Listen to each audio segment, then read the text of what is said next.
இன்னைக்கு அண்ணாவை பார்த்ததுல ரொம்ப சந்தோஷம் சார். திருவிழா மாதிரி இருக்கு சார். சாமியை பார்த்த போது கூட நான் அவ்வளவு சந்தோஷப்பட்டது இல்லைங்க சார். கரூர் பிரச்சனைக்கு அப்புறமா அவர் ரொம்ப சோர்ந்து போயிருந்தாரு. அவரு ஒரு 2 நாள் நானே ரொம்ப ஃபீல் பண்ணேன். நமக்கே இப்படி இருக்கே, அவருக்கு எப்படி இருக்கும்? ஏன்னா அவராலதான் அப்படின்னு சொல்லி அவர் அப்படியே ஒரு குற்ற உணர்ச்சிக்கு அப்படியே தள்ளி அவர் ஒரு மாதிரி பண்ணிட்டாங்க சார். அவர் அந்த வீடியோ எல்லாம் பார்க்கும்போது கூட அப்படியே என்ன மீறியே கண்ணுல தண்ணி வரும். அந்த மாதிரி ஒரு சோகம் நான் அவரை பார்க்கும்போது. இப்ப அவரை சிரிச்ச முகத்தோட பார்க்கும்போது ரொம்ப சந்தோஷமா இருக்கு சார். ஏதோ லட்சக்கணக்கில் சம்பாதிச்ச மாதிரி ஒரு சந்தோஷம் இருக்கு சார் எனக்கு.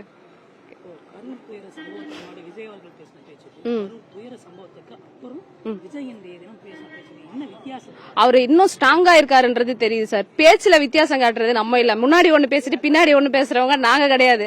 சோ பேச்சுல எந்த வித்தியாசமும் கிடையாது. அதே பவர், அதே பிளாஸ்ட் எப்பவுமே இருக்கும். தளபதி தான் சார் இதுக்கப்புறம். எல்லாமே தளபதி தான் இதுக்கப்புறம்.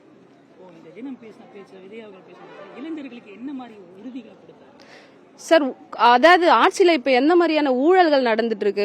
நாங்க இதுக்கப்புறம் அதாவது வயசானவங்க வந்து வாழ்ந்து முடிச்சுட்டாங்க சார். இளைஞர்கள் தான் சார் இதுக்கப்புறம் தமிழ்நாட்டை மீட்டு எடுத்துட்டு வரணும். சோ எந்த இடத்துல எந்த ஊழல் நடக்குது, எங்கெல்லாம் எப்படி எல்லாம் மக்களை ஏமாத்துறாங்கன்றத சொல்லும் போது ஒவ்வொரு இளைஞருக்குள்ளயும் நம்மளும் இந்த மாதிரி ஏதாவது பண்ணணும், இந்த மாதிரி அந்த ஊழலை தடுக்கணும், இல்ல நம்ம போய் இதை பண்ணணும் செய்யணும் அப்படின்னு சொல்லிட்டு அவங்களுக்கு தோன்ற அளவுக்கு தளபதி பேசியிருக்காரு சார்.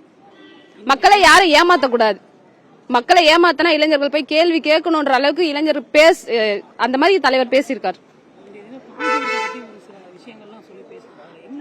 ஆமா சார், காஞ்சிபுரத்துக்கு பெருமையே பட்டு சார். பிளஸ் கோவில் நகரம். நீங்க பாத்தீங்கன்னா கைலாசநாதர் கோயில் போய் பாத்தீங்கன்னா ஒரு 2-3 நாள் முன்னாடி போயிருந்தேன். ஒண்ணுமே இல்ல சார். அதுல மொத்தமே செல்லரிச்சு கீழே விழுந்து போயிருக்கு. அந்த பாழடைஞ்ச வீடு எப்படி இருக்கும் அந்த மாதிரி இருக்கு சார் கைலாசநாதர் கோயில். சோ கோயில் நகரன்றதும் அழிஞ்சிரும் இன்னும் கொஞ்ச நாள்ல. ஏன்னா கோயில்களை வந்து சீரமைக்கிற பணி இது வரைக்கும் நடக்கல. சரிங்களா? பூசாரிங்க போய் பூஜை பண்றாங்க, உண்டியல போற காசை வாங்கின்னு போயிடுறாங்க. சோ கோயில் மேம்படல. கோயில்ல வேலை செய்யறவங்க தான் மேம்படுறாங்க. இன்னொன்னு பட்டு நாங்க டிசைனா புடவை கட்டுறோம். ஆனா அதை கஷ்டப்பட்டு தயார் பண்ற தொழிலாளிங்க எவ்வளவு கஷ்டப்படுறாங்கன்றதை இன்னைக்கு அண்ணா சொன்னாங்க. சோ அது மாறணும். சரிங்களா? 3வது பஸ் ஸ்டாண்ட் வந்துட்டு எப்பவோ கட்டின பஸ் ஸ்டாண்ட் தான். மழைக்கு ஒதுங்க கூட அங்க பஸ் ஸ்டாண்ட் கிடையாது. 1000 கணக்குல பஸ் நிக்குது. 1000 பேர் அதுல ஏறுறாங்க. ஆனா அவங்க மழை வந்தா நிக்கவும் வெயில்ல நிக்கவும் ஒரு நிழல் கிடையாது சார். சோ பஸ் ஸ்டாண்ட் கண்டிப்பா தேவை சார். அதை பத்தியும் பேசியிருக்காரு. சோ இதுக்கப்புறம் எல்லாத்துக்கும் ஆக்ஷன் வந்து எடுப்பாங்க. ஏன்னா எங்க அண்ணன் பேசினாதான் இதுக்கப்புறம் ஆக்ஷனே எடுக்கணும் அப்படின்றது சிஎம்க்கு நல்லா தெரியுது. இதுக்கப்புறம் காஞ்சிபுரத்துல பெரிய மாற்றம் உருவாகும் சார்.